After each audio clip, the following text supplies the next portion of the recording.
प्रिय छात्रों, नमस्कार।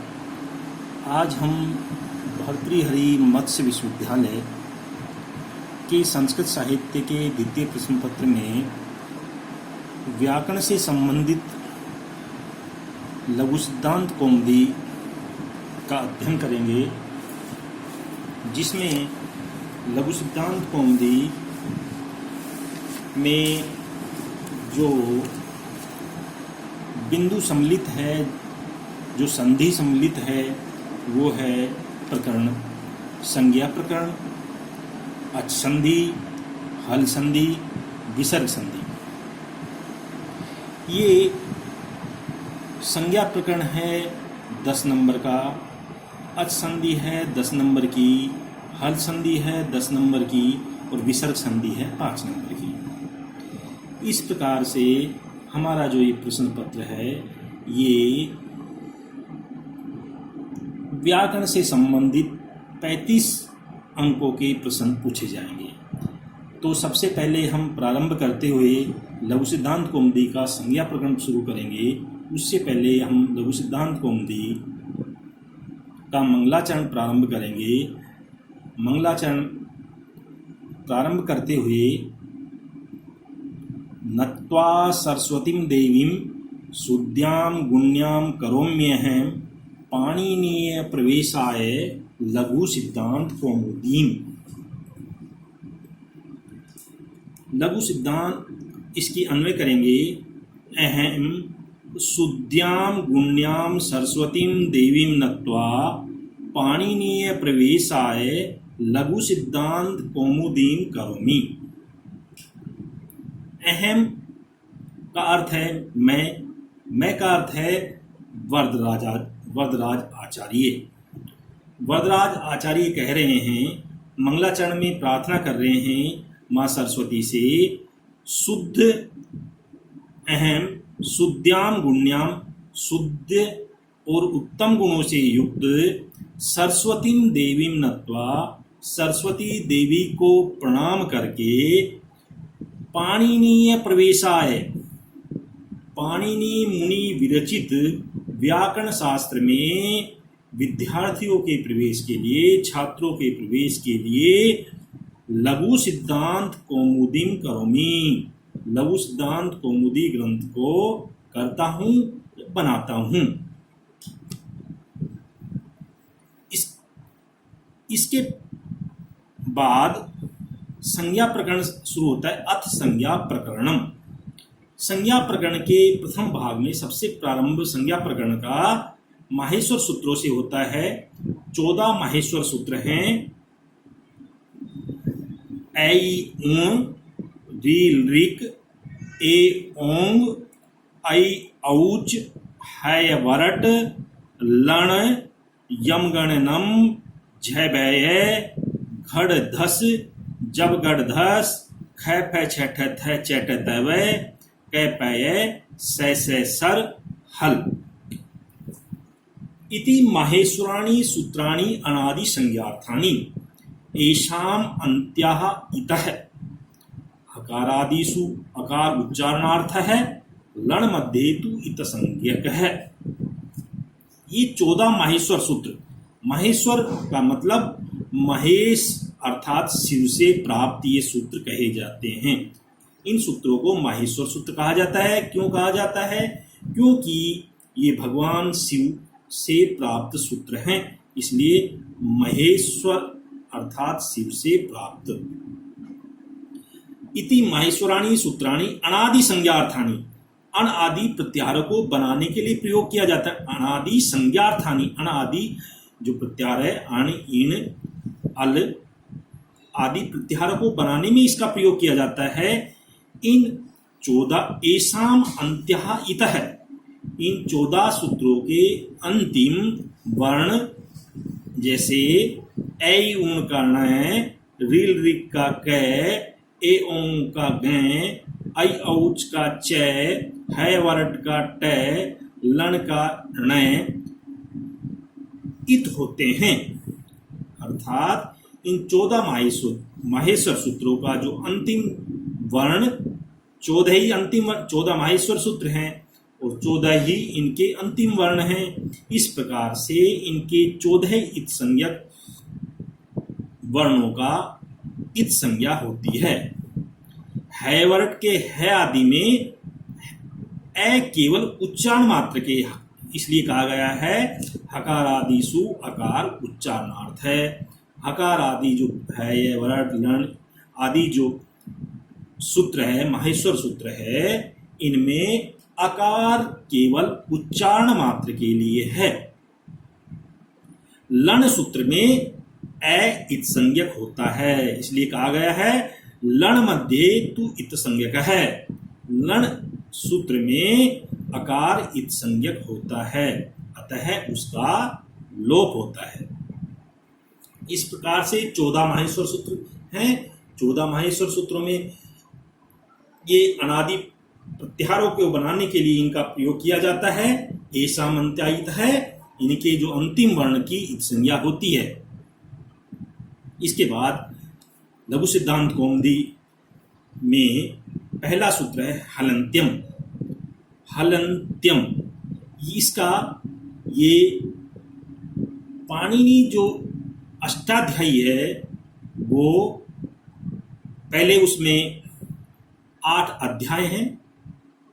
8 अध्याय में ये सूत्र है जो पहले अध्याय का तीसरे पाद का तीसरा सूत्र है। 1 3 3 अर्थात पहले अध्याय का तीसरे पाद का तीसरा सूत्र हलंत्यम। हली इसका हम अर्थ करेंगे हली प्लस अंत्यम, हली अंत्यम इसका अर्थ करेंगे उपदेशे अंत्यम हल इत स्यात्। उपदेश अवस्था में अंतिम हल इत संज्ञक होता है। उपदेश क्या है? उपदेश आद्योच्चारणम। सूत्रेषु अदृष्टम पदम सूत्रांतात् अनुवर्तनीयम सर्वत्र। सूत्रों में जो अर्थ को पूरा करने के लिए, सूत्रों का अर्थ पूरा करने के लिए पूर्वोक्त सूत्रों से जो कुछ पदों को अगले सूत्र में लिया जाता है, इस कार्य को कहते हैं अनुवृत्ति। आवश्यकता अनुसार पूर्वोक्त सूत्रों में कुछ पदों की अनुवृत्ति की जाती है। इस सूत्र में हलंत्यम, इस सूत्र में उपदेशे अजनुनासिक इत, ये पहले अध्याय का तीसरे पाद का दूसरा सूत्र है। ये दूसरा सूत्र से तीसरे सूत्र में ये अनुवृत्ति आई। सूत्र से उपदेश और इत, इन दो पदों की अनुवृत्ति की गई है हलंत्यम इस सूत्र में। तो इस सूत्र का अर्थ हुआ उपदेशे। उपदेशे हली इसमें है सूत्र में, उपदेश अवस्था में अंतिम, अंत्यम अंतिम, और अंतिम क्या हो? इत हो। अंतिम पद की अंतिम वर्ण की क्या हो? इत संज्ञा हो। इसलिए कहा गया है उपदेशे अंत्यम हल इत स्यात्। उपदेश अवस्था में अंतिम हल की इत संज्ञा होती है। उपदेश क्या है? उपदेश आद्योच्चारणम। उपदेश को कहा गया आद्योच्चारणम, अर्थात त्रिमुनि द्वारा पाणिनि, कात्यायन और पतंजलि के उच्चारण को उपदेश कहते हैं। उपदेश में कहा गया है धातु सूत्र गणोनादि वाक्य लिंगानुशासनम आगमः प्रत्यादेशः उपदेशा प्रकृतितः। धातु पाठ, धातु, धातु का अर्थ हुआ यहाँ पर धातु पाठ, सूत्र पाठ। सूत्र पाठ का अर्थ हुआ अष्टाध्यायी में जो वर्णित जो सूत्र हैं वो गण पाठ, उणादि पाठ और लिंगानुशासन, ये 5 मिलकर के व्याकरण कहे जाते हैं। इनको ही आद्योच्चारणम कहा गया है, उपदेश कहा गया है। अगला सूत्र है अपना अदर्शनम लोप है। ये पहले अध्याय के पहले पाद का 60वां सूत्र है। इसका अर्थ है प्रसक्तस्य अदर्शनम लोप संज्ञम स्यात्। ये सूत्र लोप संज्ञा करने वाला सूत्र है। इसमें कहा गया है किसी भी प्राप्त वर्ण आदि को न दिखाई पड़ने या न सुने जाने को लोप कहते हैं। इसमें लोप की परिभाषा बताई गई है। लोप किसे कहते हैं? लोप संज्ञक सूत्र अदर्शनम लोप है। प्रसक्तस्य अदर्शनम लोप संज्ञम स्यात्। किसी भी प्राप्त वर्ण का आदि का न दिखाई पड़ने या न सुने जाने को लोप कहते हैं। अगला सूत्र है तस्य लोप है। तस्य इतो लोप है स्यात्। अणादयो अणाद्यार्थ है। तस्य इतो, जिन वर्णों की इतो इत संज्ञा होती है, लोप है स्यात्, उसका लोप हो जाता है। या संज्ञा सा फलवती, जो संज्ञा होगी उसका कोई न कोई कार्य होगा, फलवती होगी। तो इसलिए कहा गया है यदि लोप करते हैं, इत संज्ञा करते हैं, तो इत संज्ञा से क्या अर्थ हुआ, क्या फायदा हुआ, उसका क्या हमें परिणाम मिला, तो इस सूत्र में हमें बताया गया है। वरदराचार्य ने तस्य लोप है। तस्य, जिन वर्णों की इत संज्ञा होती है उसका लोप होता है। ऐसे एवं आदि सूत्रों में नए आदि इत संज्ञक होने से लुप्त हो जाते हैं। ये नए आदि अनादि प्रत्याहार बनाने के साधन हैं।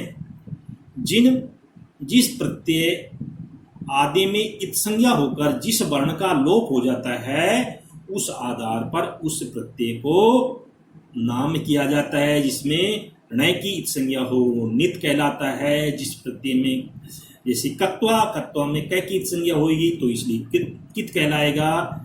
जिसमें ट की इत संज्ञा होगी वो टित कहलाएगा। जिसमें न की इत संज्ञा होगी वो नित कहलाएगा। इस प्रकार जिस प्रथम वर्ण की इत संज्ञा होती है, उसी आधार पर उसको प्रत्यय को नित, इत, कित आदि कहा जाता है। जैसे अण प्रत्याहार में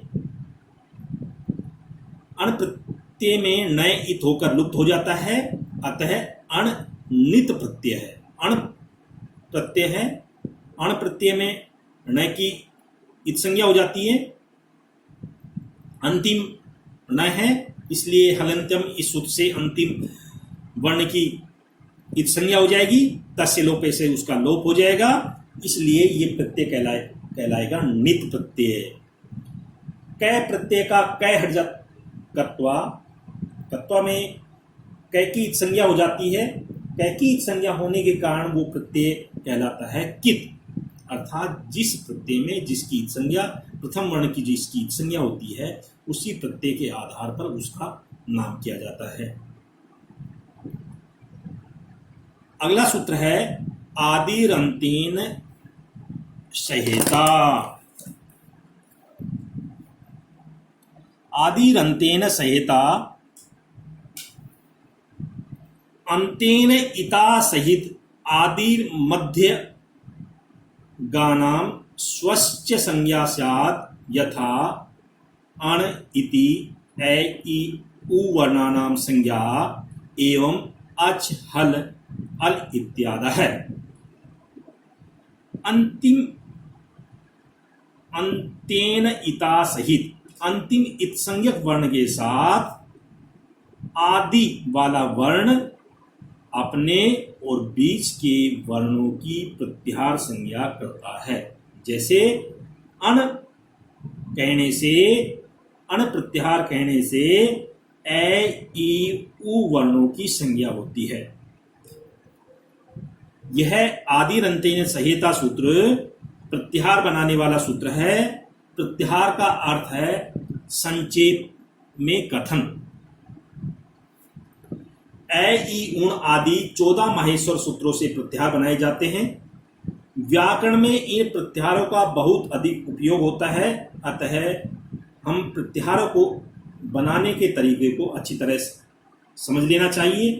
प्रत्याहार बनाने का नियम है, पहला नियम ये है, ए ई ऊण आदि सूत्रों के अंतिम अक्षर, ए ई ऊण रील रिक ए ओ आई औच, इन सूत्रों के अंतिम अक्षर, जैसे ए ई ऊण में न, रील रिक में क, ए ओंग में ग, आई औच में च, है य वैरट में ट, लण में न आदि क्या है, ये अंतिम वर्ण नहीं गिने जाते।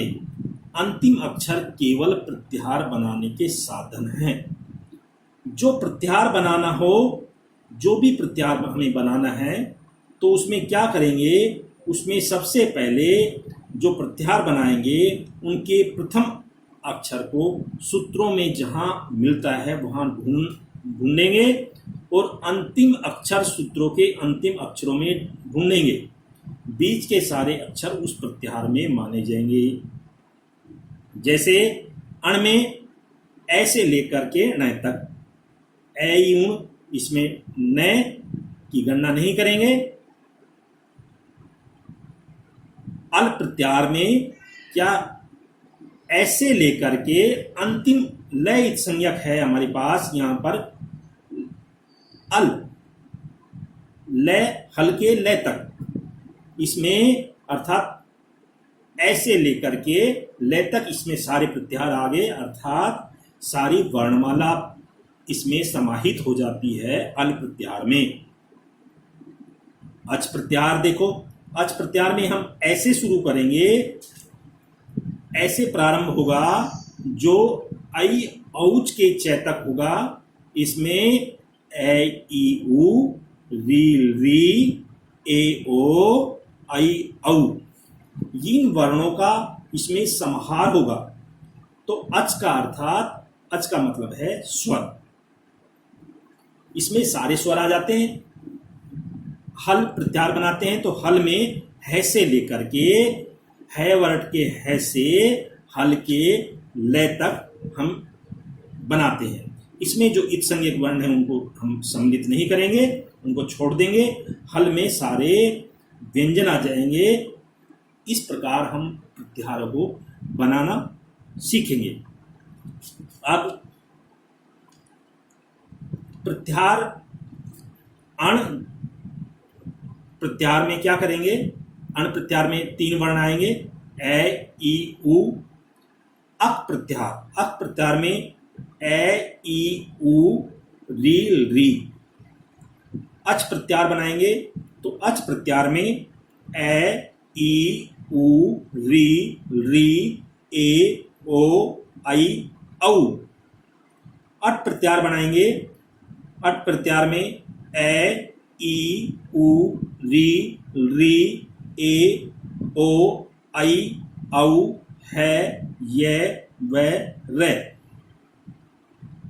अण प्रत्याहार बनाएंगे, अण प्रत्याहार में ए ई उ री री ए ओ आई औ है ये व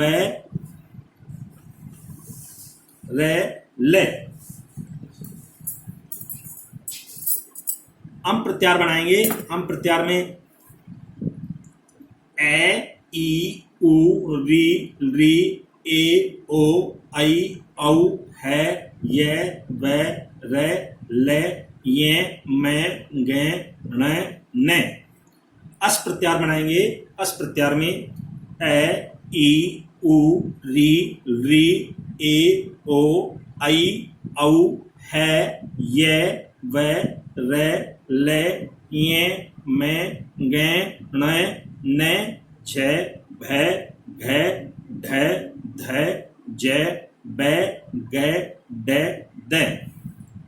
अल प्रत्याहार, अल प्रत्याहार को वर्ण पर्याय कहते हैं, अर्थात इसमें सारी वर्णमाला आ जाती है।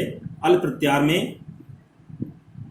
ए ई उ री री ए ओ आई औ है ये व रे ले ये मैं गे न ने झ भै घै ढ ध ज ब ग ड द ख फ छ ठ थ च ट त क प श स है। इस प्रकार से हम इन प्रत्यारों को बनाने का अभ्यास करेंगे। तो इस प्रकार से 42 प्रत्यार बनते हैं। आज हमारा ये लघु सिद्धांत कौमुदी का 4 सूत्रों का अध्ययन किया। पहला सूत्र हलन्त्यम, दूसरा सूत्र अदर्शनम लोप है, तीसरा सूत्र तस्य लोप है, चौथा सूत्र आदिरंतेन सहिता। यहाँ तक हम सूत्रों का अध्ययन करने से हमें अब तक प्रत्याहार बनाने और इत संज्ञा करने वाला, लोप करने वाला सूत्रों का हमें ज्ञान हुआ। लोप संज्ञा करने वाला सूत्र है तस्य लोप है,